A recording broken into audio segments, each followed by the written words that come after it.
Welcome back to the Friday, October 15th edition of our video podcast. I'm finally getting that right. We're back, Steve Autrey, Paul Thompson, as we make our move to Sunday, October 17th. We've arrived, as we've been grappling with all week, with this unbelievable, this picture of God is depicted in this parable of the loving Father, we should probably call it. And Steve, what you hear the story, you reflect on it. We obviously desire that, this not just be a biblical something, we talk about in Sunday school or in polite company, but it has to make its way to people's houses and workplaces and where they live. How does that work? Yeah, it has to be lived out. It has to be, we can call it embodied. It has to be our life. And that is tough because we want our just due. If we feel like we're wronged, then we want to be compensated for that, or we at least want an apology. And to forgive people, regardless of how they behave, that's not easy. No, it's not. I think for most of us, we feel like the proper apology, the proper sense of contrition will work. Penance. But we really can't wait and rely on that because that's about them. Forgiveness is much more, and it's really only about us, our relationship with God, and the expectation that God has for us in forgiveness. And to know that this is something that, of course, certainly Jesus taught, right? Jesus showed on the cross, forgive them, Father, for they know not what they do. Prayed in the Lord's Prayer, forgive us our sins as we forgive those who sin against us. And then he commanded us to love one another. Jesus doesn't give many commands, but that's one of them, maybe because he knows if I don't make this a hard and fast rule, they're not going to do it. But he teaches, there's a lot of parables that he teaches about forgiveness and how much we are to forgive. It's over and over and over again. So sometimes we can think about forgiveness and go, well, that's a nice thought. That's something good in the scriptures, but can I really do that? Nah, I'm not going to do that. But life becomes better when we learn to forgive, because what happens when we don't forgive? We become slaves. We become enslaved to those feelings of anger, of angst, of hurt, pain, and we end up hurt people hurt other people. Yeah. And that's so often what happens, hurt people hurting other people because we've been unable to forgive, to move past the hurt. So, Steve, there are lots of wonderful examples that we find, not just in the Bible, but, some ones that we've talked about that, we can hold us up and say, this is the type of forgiveness that the Bible is talking about. Right. And sometimes those show up in art very well, literature. Think about the book Les Mis and then Les Miserables. That's horrible. My French is.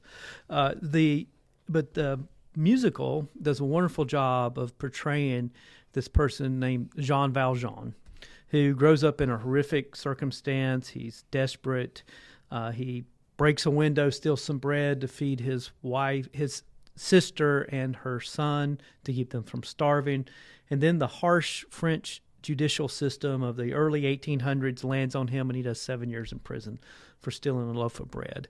When he gets out, or ends his hard time, he feels like he's a free man. But there's a really stern officer there named Javert. And I think you played Javert in the original cast, didn't you? You sang that and all that. Yeah. But Javert says, no, you are never a free man. You're a parolee. Here's your piece of paper. And he has to go, everywhere he goes, he has to present the piece of paper that says, I've been in prison. And no one will give him a chance. And he becomes enraged, embittered, and he goes back into stealing. And he happens to have been given shelter by a really kind bishop, and he's in the bishop's house, spending the night. He's been fed, kept him from starving, and he can't withstand the temptation and his bitterness towards the whole system. He steals the bishop's silver and runs away. Well, it doesn't take long till he's caught. He's brought back before the bishop, and there's this amazing scene right there where the bishop looks at him and goes, and what Jean Valjean had told the authorities was, well, the bishop gave this to me, right? And the authorities know that's not true. So he's before the bishop.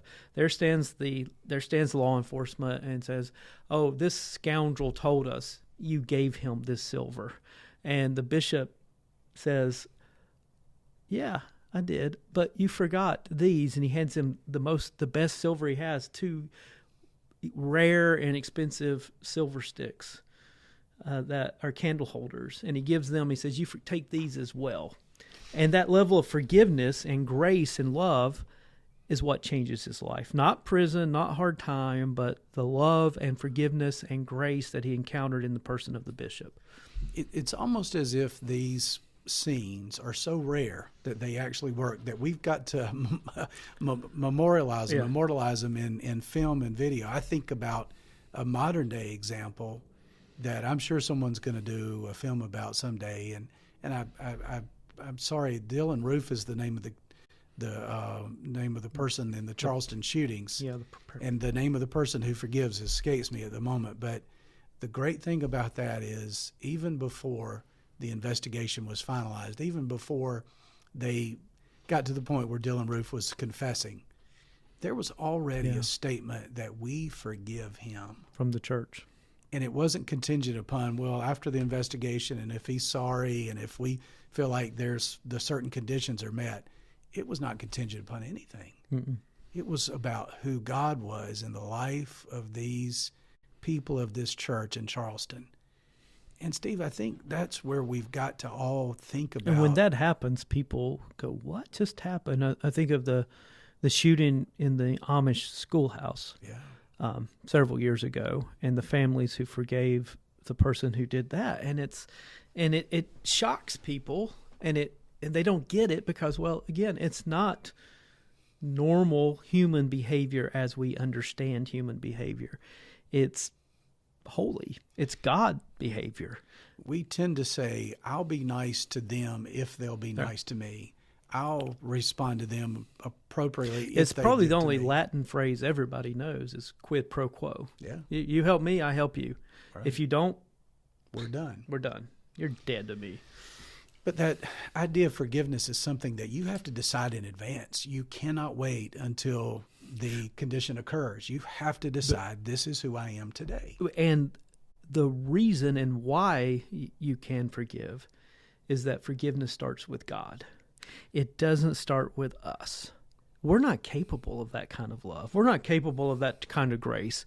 It's only in realizing that God so loved the world that he gave his only begotten Son.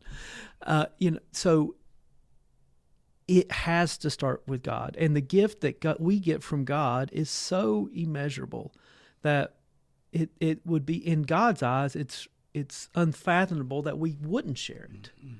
And that shows up in the parable of the unforgiven servant that Jesus also tells. And the servant's been forgiven a huge debt, but yet he won't forgive one of his fellow servants a small debt. And, it's just unfathomable to God that we wouldn't pass it on to quote a hymn of our childhood and upbringing, that old song, Pass It On, but that's what it's about. We've received, therefore we should extend. To whom much has been given, much is expected, and we have been given much forgiveness, and much is expected from that. As we make our move toward Sunday, October 17th, as we really get to this point in the story, this parable, that we are not reading, it is reading us. I think my plea to you is to do a little bit of work in advance, to think about the people, the times, the ways that you haven't forgiven. And maybe it's a parent. Maybe it's something from your childhood. Maybe it's somebody wronged you as a relationship that you had early. Typically, we're all carrying around the pain and hurt. And what do we do with it? We've got to bring it to the cross and forgive. And there's all kinds of ways that we've learned to talk about this. It truly is not forgiving, really is taking poison and hoping the other person dies. Right. It's unhealthy to harbor resentment and hurt. And you really can forgive, because this is one of those things, it is supernatural. It's beyond our nature. Yeah. But to understand it's a supernatural gift from God, the ability to forgive, accept that gift, and then you don't have to take the weight of it anymore.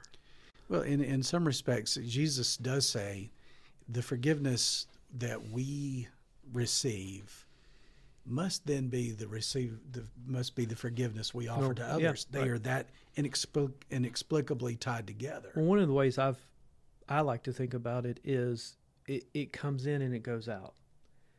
When we try to hoard anything, it becomes stagnant and unhealthy.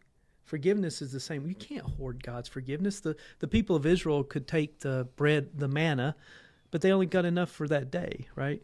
It was meant free-flowing thing. Right. It was meant to be lived into one day to the next. Now, God's forgiveness is a little different. It flows in abundance into our lives, but if we put up a dam and refuse to let it go, well, then it's not truly connected to God anymore. Mm-hmm. So, because you are forgiven, you can forgive others. And that is a power that is, you can't put a price on it. And it is truly the difference between the life of faith and the despair of life outside the faith. It really boils down to these couple of things. Are we able to receive love, forgiveness, mercy, and then extend it to others? And extend it to others. Because we all like to feel God's love, generosity, and goodness. The question is, are we willing to be a conduit of it? Mm-hmm. So at Huntersville this Sunday, Tosh Jenkins, who is such a blessing to us on so many ways, so many levels, I think is rightly grappling with this story and will present it in a beautiful way from her own perspective, the only perspective any of us can do from our own perspective. But it's going to be a great story to kind of to really just kind of stop, pause, think about that. Yeah. What's going on at Denver that Sunday? Well, first of all, I'm grateful that the people of Huntersville will finally get some good preaching. And normal Sunday, I'll forgive you for that. You'll have to. You've had to forgive me for a lot over the years, and I would say vice versa. Yeah, that's true. So we both have a friend, and we'll just call him Jonathan because, well, that's his name. He's taught us a lot about forgiving. Because we've had to forgive Jonathan a lot for being late. Well, that's a whole other podcast. We'll get to you later, Jonathan. But remember, we are changing service times, but not until we get until November. So for this coming Sunday, 8:15 in the sanctuary, 10:15 at the Arbor, and 11:15 back in the Family Life Center. And we're still outside, 10:30 outside, 8:30 inside. Still encouraging and insisting on mask wearing inside. The outside service, still, the weather's just been great. We've had such a wonderful time being outside, feeling, I think, that freedom to be together feels a little better. So look forward to seeing everybody All right, thank you. Sunday, October 17th. God bless you all. Us. Yeah.